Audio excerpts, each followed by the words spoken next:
I can't stand my girlfriend going goth. So here's the deal. Me and my girlfriend have been dating for 5 years since we met at university. The last 4 years have been amazing between us. I always felt like the most fortunate dude alive. She's way too good for me. About a year ago, my girlfriend woke up in the middle of night and had a panic attack. She couldn't breathe, and I ended up calling an ambulance. She had no history of panic attacks, but was really stressed at work, so we think that's what triggered it. She's currently taking time off work, which I absolutely support, but refuses medication. The doctor recommended anxiety meds, saying she didn't think medication would help when the panic attack was stress-induced. She also doesn't have many friends, and I think that could also be a contributing factor. She has been overall happier. Over the last 6 months, however, she's been changing a lot about herself, and I don't know how to address it. She's dyed her hair an unnatural color. She started wearing more black dark blue. She's gotten into heavy metal and rock, and she's gone vegan. I've been slowly asking her what's with the new look, new interests, and she said she's met a girl online who lives in our city, who is into the heavy metal scene, and she's taking a liking to it, and has made many friends because of it. I was fine with the new interest and friends, but I was cautious because it's such a drastic change in a short time. This past Friday, while she was meeting up with her friends, I asked if I could come along. She said she didn't mind, but asked if I was sure since it's not exactly my scene. I honestly just wanted to meet these new friends. We get to the show, and I'll admit I was kind of surprised that metalheads are so nice. The only person who didn't acknowledge me or talk to me was this one guy about our age. After the show, everyone was hanging out, and her attention eventually got pulled away from me. She started to talk to the one guy who never said hello to me, and maybe I missed it earlier, but talking to her was the only time I saw him smile the entire night. She also clung to him quite a bit, which made me uncomfortable. At around midnight, I couldn't find her, and I texted her that it's getting late, and we should go. She texted back she wanted to stay, and if I wanted to leave, she understood. I got angry, but just texted back, fine. She came home at 4 a.m., completely hammered. I was awake, but pretended not to be. Saturday morning, I was very distant with her while she nursed a hangover. She eventually asked if I was mad at her, and I said yes. I said I'm happy that she's not stressed anymore, and meeting friends and finding new interests, but she's a completely different person than she was 6 months ago. She argued she's the exact same person, but I countered that with hear off. 6 months ago, would never have told me to go home alone at midnight while she got shot-faced with people she barely knows. She got defensive and we fought. She ended up leaving and saying she was going to stay with a friend for the night. She came home Monday morning and we talked, and I told her I'm worried about her, and she said she's fine. She's finally in a place where she's happy, and I should be happy for her, and if it's such a problem, then we should take a break. I was shocked that she was so willing to just throw away 5 years, and told her as much. She shrugged and said she has to put her happiness first, and I asked when her happiness shifted from building a life with me to partying with random people she met. She rolled her eyes and got up to leave. I told her I don't like who she's turning into, and she called me an axhole and accused me of not wanting her to be happy outside of our relationship.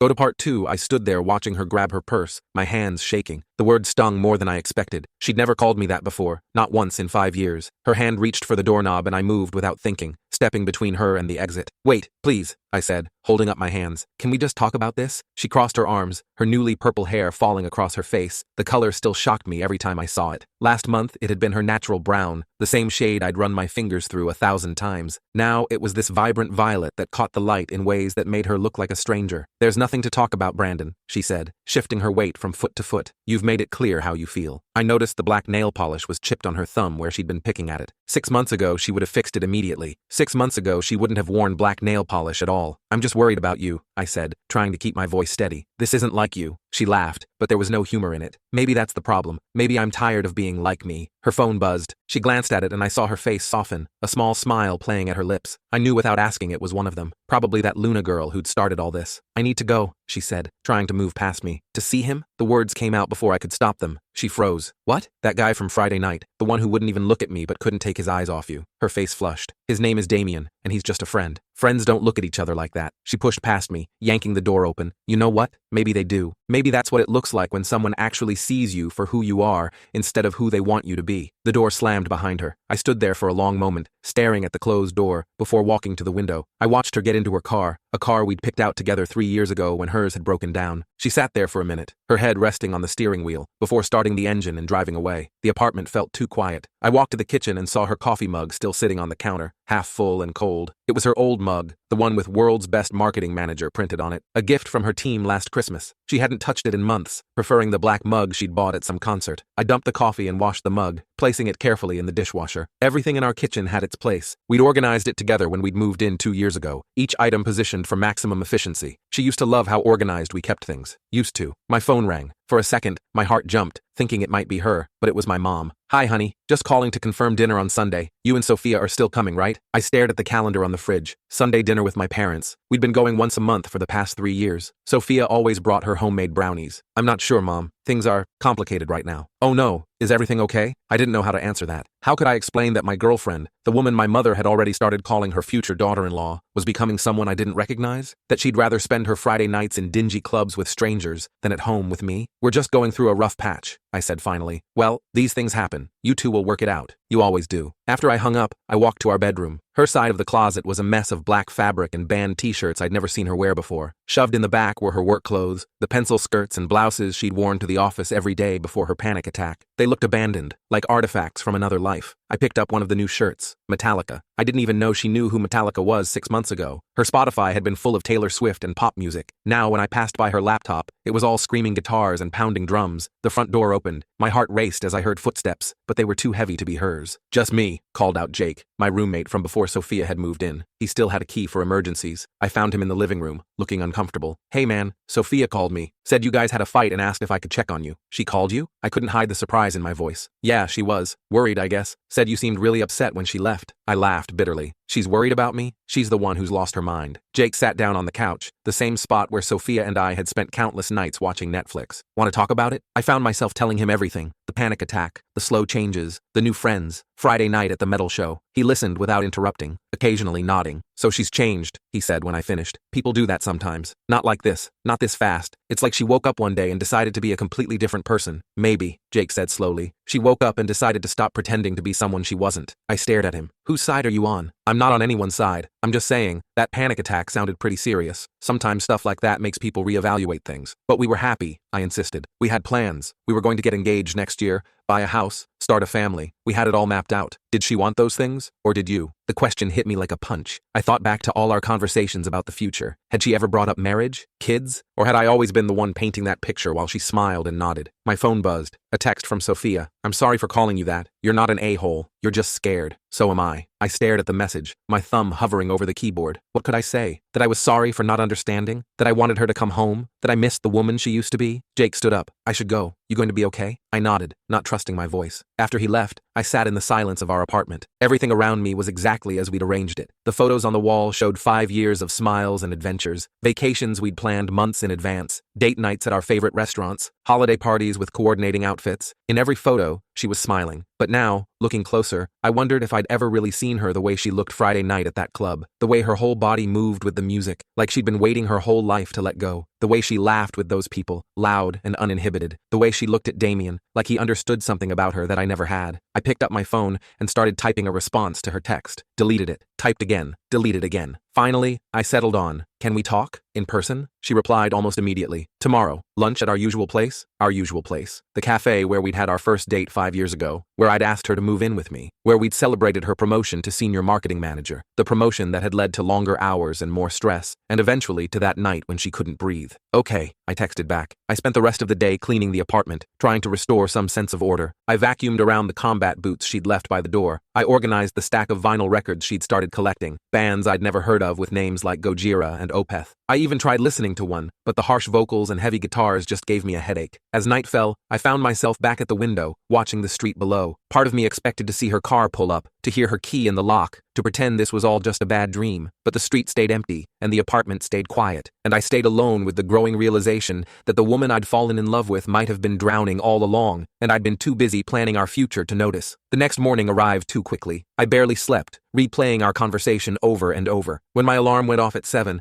I realized I'd been awake for the past hour, staring at the ceiling. The bed felt too big without her beside me. I went through my morning routine mechanically. Shower, shave, brush teeth. The bathroom counter looked wrong without her collection of skincare products. She'd taken most of them when she left, leaving gaps like missing teeth. Only her old face wash remained, the expensive one she'd stopped using months ago in favor of some cruelty-free brand Luna had recommended. At work, I struggled to focus on code reviews. My team lead, Ryan, stopped by my desk around 10. Everything all right, Brandon? You seem distracted. I minimized the browser tab where I'd been searching how to help someone going through identity crisis and forced a smile. Just some personal stuff. Sorry. He nodded sympathetically. Take the afternoon off if you need to. We're ahead on the sprint anyway. I almost said no, then remembered lunch with Sophia. Actually, yeah, thanks. The morning crawled by. I kept checking my phone, half expecting her to cancel, but no messages came. At 11:45, I left the office and drove to our cafe. I arrived 15 minutes early and claimed our usual table by the window. The same table where we'd sat on our first date, both of us nervous university students pretending we weren't nervous. She'd ordered a vanilla latte and talked about her marketing classes. I'd made some terrible joke about debugging relationships, and she'd laughed anyway. At exactly noon,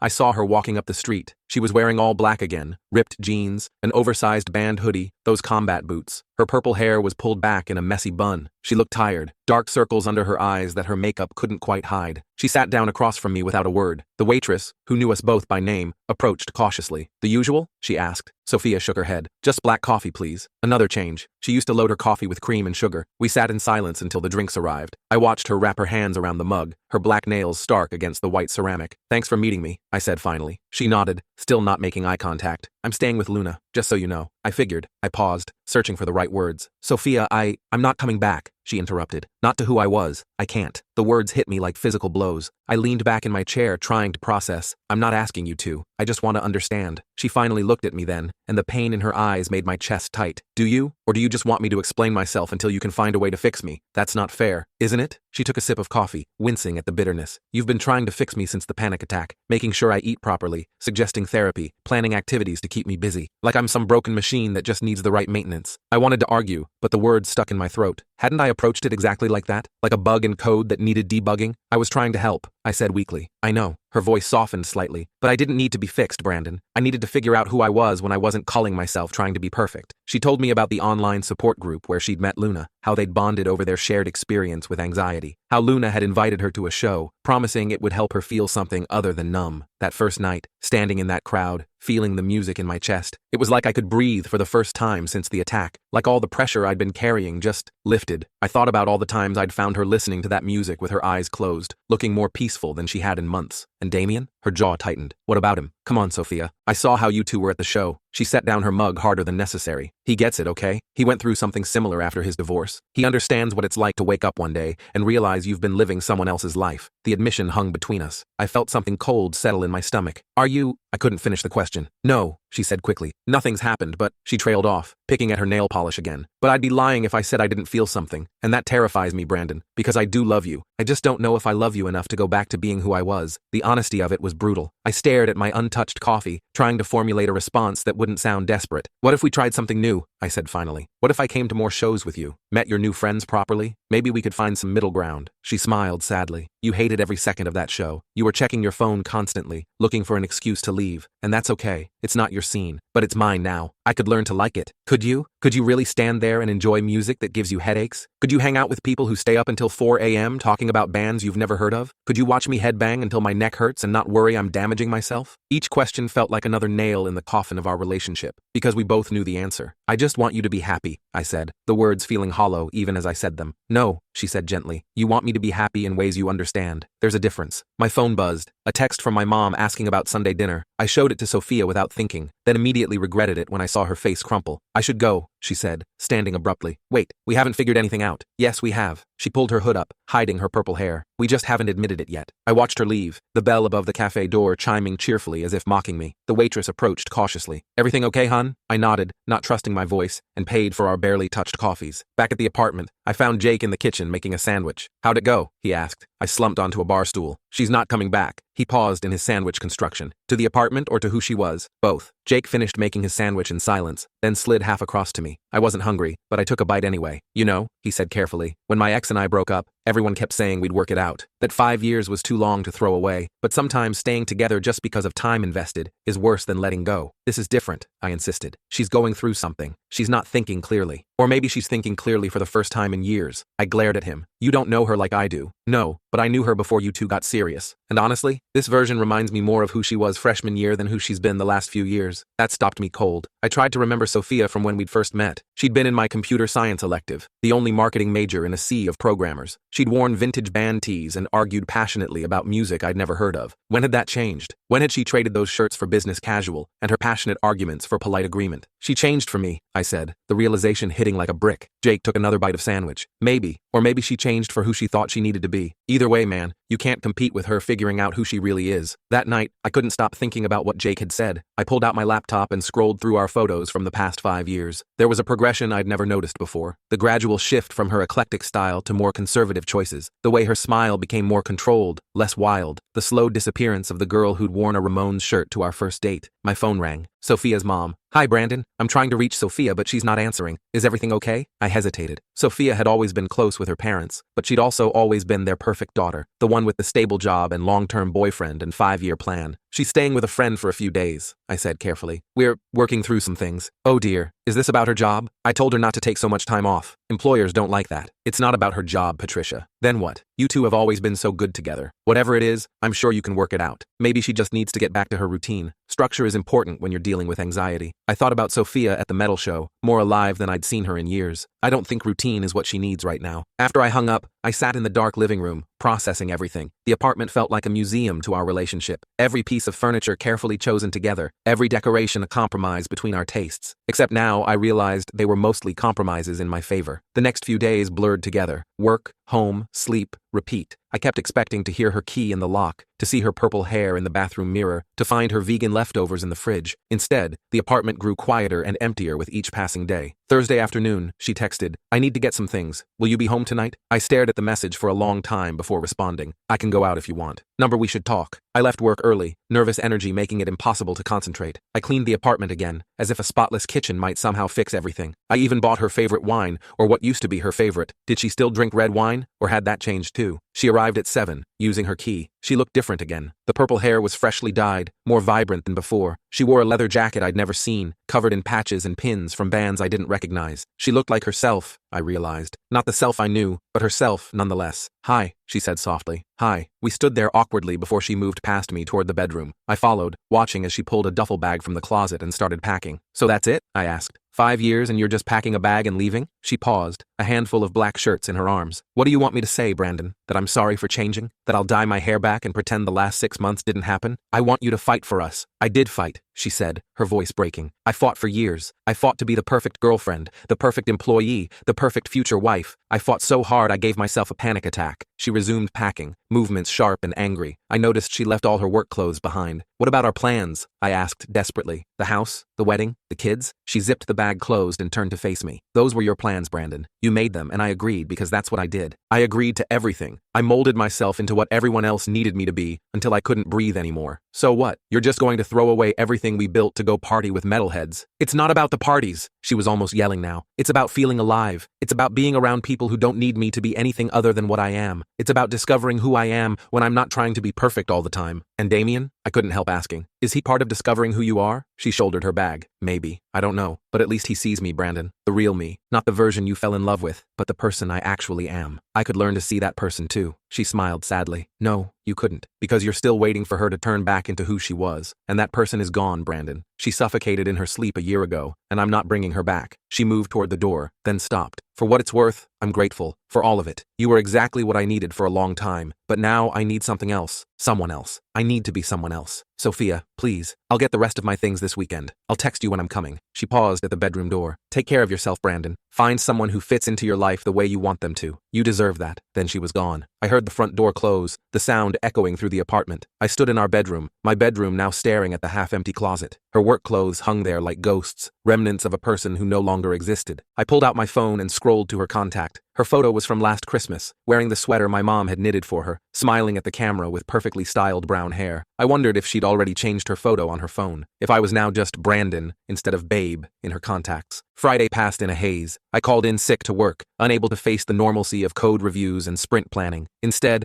I sat on the couch, laptop open, trying to understand. I researched panic attacks, identity crises, post-traumatic growth. I even found myself on metal music forums, trying to decode the appeal. One post caught my attention. "Metal saved my life after my breakdown. There's something about the intensity that matches what you're feeling inside. It's like screaming without having to make a sound." Was that what Sophia had found? A way to scream? That evening, Jake found me still on the couch, surrounded by empty coffee cups and half-eaten takeout containers. "Dude, you need to shower," he said, wrinkling his nose. "She's not coming back," I said, as if saying it out loud would make it real. "I know." He sat down beside me, moving a pizza box out of the way. "But you're going to be okay, am I? Because right now, it feels like my life just fell apart." "Your life with her fell apart," Jake corrected. Your life is still here. You're still here. I thought about that as I finally dragged myself to the shower. The bathroom still smelled faintly of her shampoo, something fruity and light that she'd used for years. I wondered what scent she used now. Something darker probably, more intense. Saturday morning, she texted, coming by around 2 to get more stuff. Luna is driving me. I considered leaving, giving her space to pack without me hovering, but some masochistic part of me needed to see her again, to see if any trace of my Sophia remained. They arrived right on time. Luna was exactly what I'd expected, petite with jet black hair, multiple piercings, wearing a shirt for a band called Architects. She gave me a small nod but didn't speak,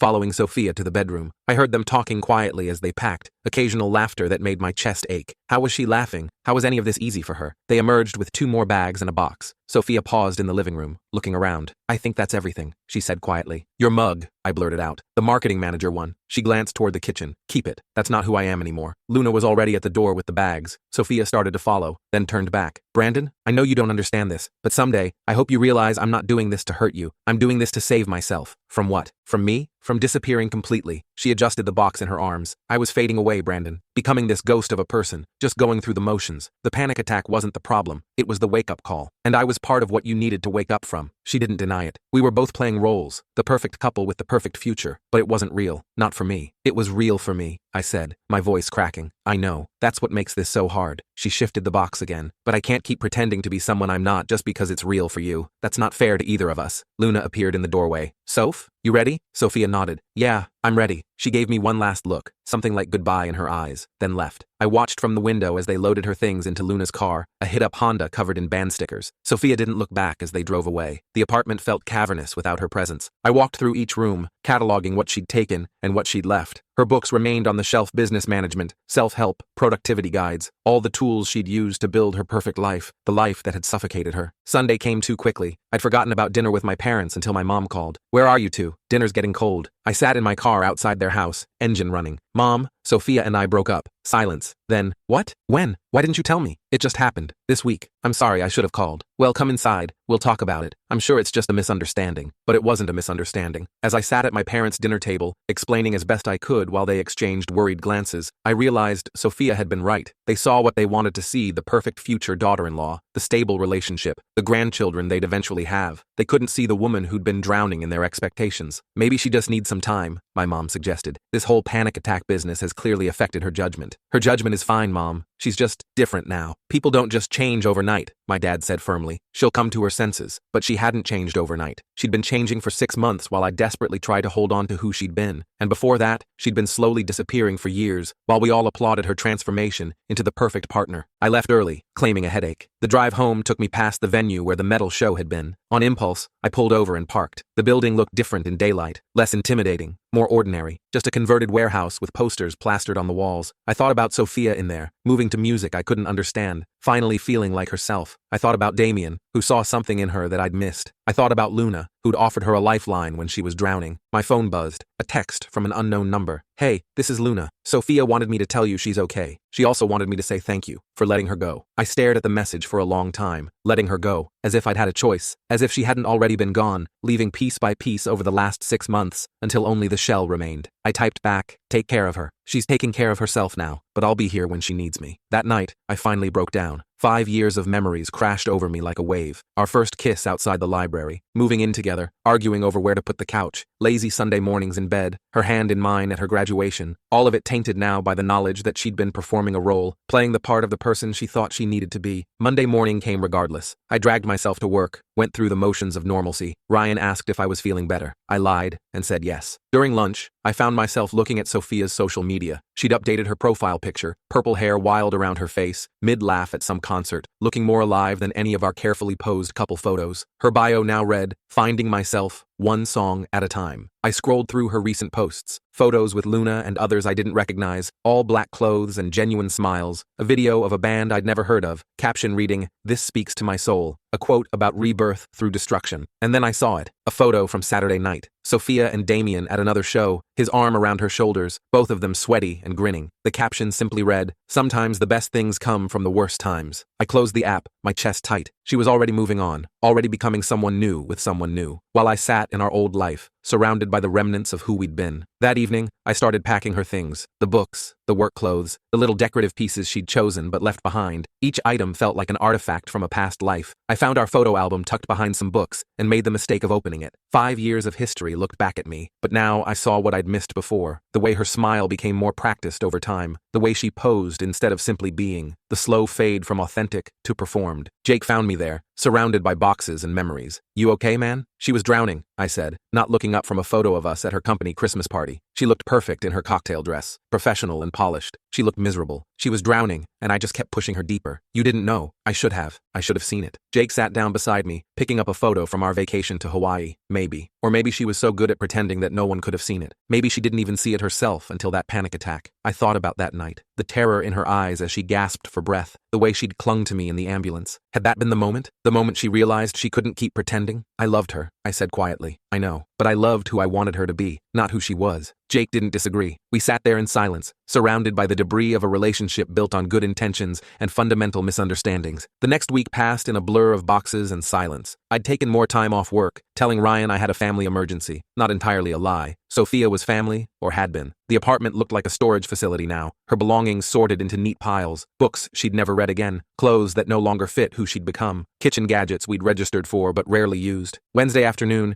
Jake helped me load everything into his truck. We drove to a storage unit I'd rented, neither of us talking much. The metal door rolled up with a screech that reminded me of the guitars at that show. I wondered if Sophia would find that funny or sad. "You sure you want to keep all this?" Jake asked, hefting a box labeled work clothes. I shrugged. She might want them someday. He gave me a look, but didn't argue. We finished unloading in silence. That evening, I got a text from Sophia. "Thank you for packing everything. Luna says we can pick it up from storage whenever." I stared at the we. Already she and Luna were a unit. I wondered if Damien was part of that we now too. "Keys in the lockbox," I replied. "Code is 0814. Our anniversary date." I wondered if she'd notice. Thursday, I went back to work. Ryan pulled me aside after the morning stand-up. "Everything okay at home?" "Getting there," I said, which felt more honest than yes or no. He nodded. "If you need more time." "No, I need the distraction." And I did. Code was simple, logical. If something broke, you could trace the error, fix it, test it. People weren't like that. You couldn't debug a relationship, couldn't roll back to a previous version when things went wrong. During lunch, I deleted Sophia from my social media. Not blocked, just unfollowed. Seeing her transformation in real time was too much. The last post I saw before unfollowing was a video of her attempting to play guitar, Luna coaching her through basic chords. Her purple hair fell in her face as she concentrated, tongue poking out slightly like it did when she was focused. She looked happy, genuinely, radiantly happy. Friday night, I found myself driving past the metal venue again. This time I parked and went inside. The space was empty, just a bartender setting up for the night's show. The walls were covered in posters and graffiti, band stickers plastered on every surface. "Can I help you?" the bartender asked. "Just looking around," I said.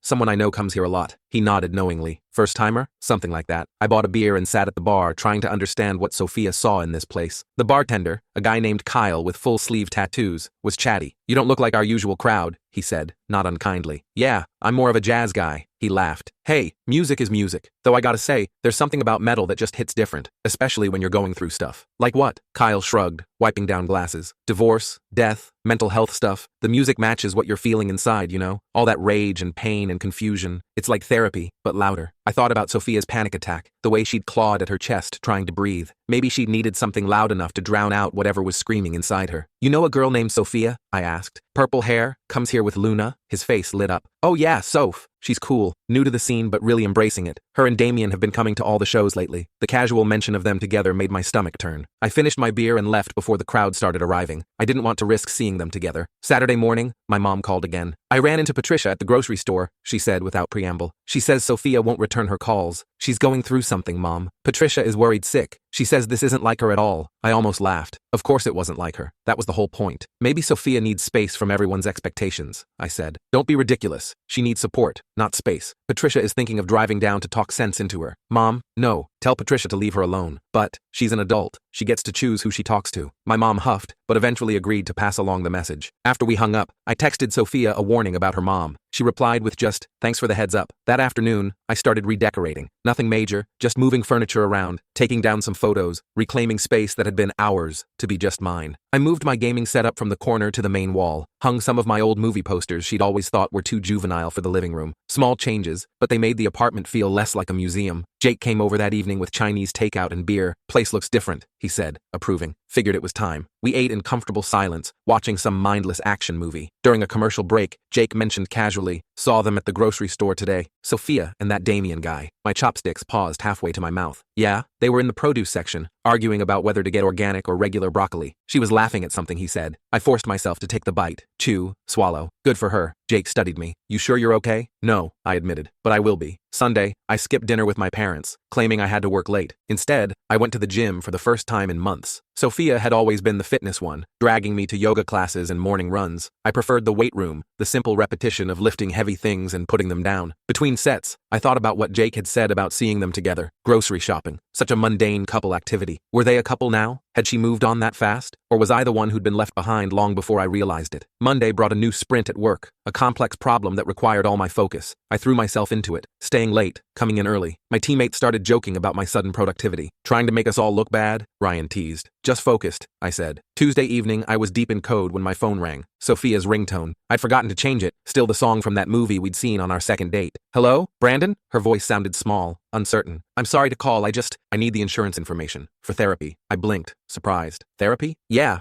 Luna convinced me to try it. Work covers it, right? Yeah, of course. I'll email you the details. Thanks. A pause. How are you? Such a simple question. How was I? Lonely? Confused? Angry? Sad? Getting better? I'm managing, I said finally. Good. That's good. Another pause. I should go. Sophia? Yeah? I'm glad you're getting help. Real help, I mean. I could hear her breathing on the other end. It wasn't your job to fix me, Brandon. I'm sorry I let you try for so long. The line went dead. I sat there holding my phone, staring at the code on my screen that suddenly seemed less important. I sent her the insurance information, then went back to work, but my concentration was shot. I kept thinking about her in some therapist's office, probably wearing all black, trying to explain how she'd woken up one day and realized she couldn't breathe. Wednesday, I ran into Luna at the coffee shop near work. She recognized me first, freezing with her coffee halfway to her lips. Brandon, she said carefully. Luna. We stood there awkwardly until she gestured to an empty table. Do you want to? I didn't, but I sat anyway. Up close, she looked younger than I'd expected. Multiple piercings, yes, but also kind eyes behind thick-framed glasses. I wanted to thank you, I said, surprising myself, for being there for her. Luna relaxed slightly. She's been there for me too. That's what friends do. Is she okay? Luna considered the question. She's getting there. The therapy is helping. And the music, the community. She's processing a lot. And Damien? Luna's expression grew guarded. What about him? Are they? That's not my story to tell. She stood, clutching her coffee. But Brandon? She did love you. That was real. It just wasn't enough anymore. She left before I could respond. I sat there with my cooling coffee, thinking about love and suffocation, and how sometimes they felt like the same thing. Thursday night, unable to sleep, I found myself reading through old text conversations with Sophia. Scrolling back through months of messages, I could see the change I'd missed in real time. Her responses getting shorter, emoji replacing actual words, the slow fade from "love you too" to "thanks" to nothing at all. I deleted the conversation thread, then our shared calendar, then the playlist she'd made for my birthday last year, all songs I'd liked, nothing she'd chosen for herself. Friday after work, I met up with some colleagues for drinks, normal people doing normal things. I even laughed at someone's terrible programming joke. When they asked about Sophia, I said we'd broken up and changed the subject. It was getting easier to say. Saturday morning, I woke to a text from an unknown number, a photo of Sophia, clearly taken without her knowledge. She was at what looked like a farmer's market, examining vinyl records at a vendor's booth. Her purple hair was fading at the roots, showing her natural brown. She wore ripped jeans and a band t-shirt I didn't recognize. She looked focused, peaceful. The message read, "Thought you should see she's doing okay. D. Damien." I stared at the photo for a long time. She did look okay. More than okay. She looked like herself, whoever that was now. I didn't reply, but I didn't delete the photo either. Sunday, I finally went to dinner at my parents'. They carefully avoided mentioning Sophia until dessert, when my mom couldn't help herself. Patricia says she finally heard from her. She's in therapy now. That's good, I said, meaning it. She also says Sophia has a new boyfriend, some musician. I focused on my pie. Good for her. My dad cleared his throat. Plenty of fish in the sea, son. I'm not fishing yet, I said, just learning to swim on my own. They exchanged worried looks, but didn't push. Progress. The next few weeks fell into a rhythm. Work, gym, occasional drinks with Jake or colleagues. I started playing guitar again, something I'd given up because Sophia preferred quiet evenings. I was terrible, but it felt good to be terrible at something new. One Thursday, almost 2 months after she'd left, I came home to find a box outside my door. No note, but I recognized Sophia's handwriting on the label. Inside were things I'd left at her old place over the years. Books, a hoodie, the watch she'd given me for our anniversary that I'd forgotten about. At the bottom was our photo from graduation, the one where we're both laughing at something off camera. I couldn't remember what was so funny. On the back, She'd written, "This was real. Thank you for 5 good years. S." I put the photo in a drawer, not ready to display it but not willing to throw it away either. The rest I integrated back into my life, pieces of who I'd been finding places in who I was becoming. Ryan promoted me to team lead the following week. More responsibility, better pay, new challenges. I celebrated with Jake and some other friends, carefully not mentioning that Sophia would have been proud. She'd always said I was too passive about my career. 3 months after the breakup, I was grabbing lunch when I saw them, Sophia and Damien, sitting in a booth at a restaurant across the street. Her hair was black now, the purple completely gone. She was animated, gesturing wildly while he listened with that same quiet smile I'd seen at the show. He reached across the table to tuck a strand of hair behind her ear, and she caught his hand, intertwining their fingers. I stood frozen on the sidewalk, waiting for the pain. It came, but duller than expected. More ache than agony. They looked good together, natural in a way we'd never quite achieved, for all our 5 years of trying. Sophia must have felt my stare because she looked up, our eyes meeting through the window. Her expression cycled through surprise, guilt, and something like concern. She said something to Damien, who turned to look. I raised my hand in a small wave. After a moment, she waved back. Damien nodded, a gesture of acknowledgement or respect. I wasn't sure which. Then I walked away, leaving them to their lunch and their new life. That night, I updated my relationship status to single. Such a small thing, but it felt final in a way nothing else had. Jake came over with beer and video games, not mentioning the change but being present nonetheless. "You doing okay?" he asked during a loading screen. "Yeah," I said, surprised to find it was true. "I think I actually am." My phone buzzed. A text from Sophia. "I'm sorry you had to see that today. I hope you're well." I thought for a moment, then replied, "I am. Be happy, Sophia. You too, Brandon." I deleted her number after that, not out of anger, but acceptance. She was someone else's person now, living someone else's life, and I was learning to be my own person, maybe for the first time since university. The next morning, I signed up for a cooking class, something I'd always wanted to try but never had, because Sophia did all the cooking. It started next week. I also joined a hiking group and was considering getting a dog. Small steps toward a life that was mine alone. The apartment felt different now, less empty, more open, full of possibility instead of absence. I'd kept one photo of us, tucked in my desk drawer next to her graduation note, proof that it had happened, that it had mattered, even if it hadn't lasted. 6 months later, I barely recognized my own life. New job responsibilities, new hobbies, new friends. I'd even gone on a few dates, though nothing serious yet. I was learning to be alone without being lonely, to build a life that didn't require another person to feel complete. Sometimes I'd drive past the metal venue and wonder if she still went to shows, if her hair was still black, or if she'd moved on to another color, another phase of becoming. I hoped she'd found whatever she'd been looking for in that loud, dark music. I hoped Damien was good to her. I hoped she could breathe. As for me, I was breathing just fine.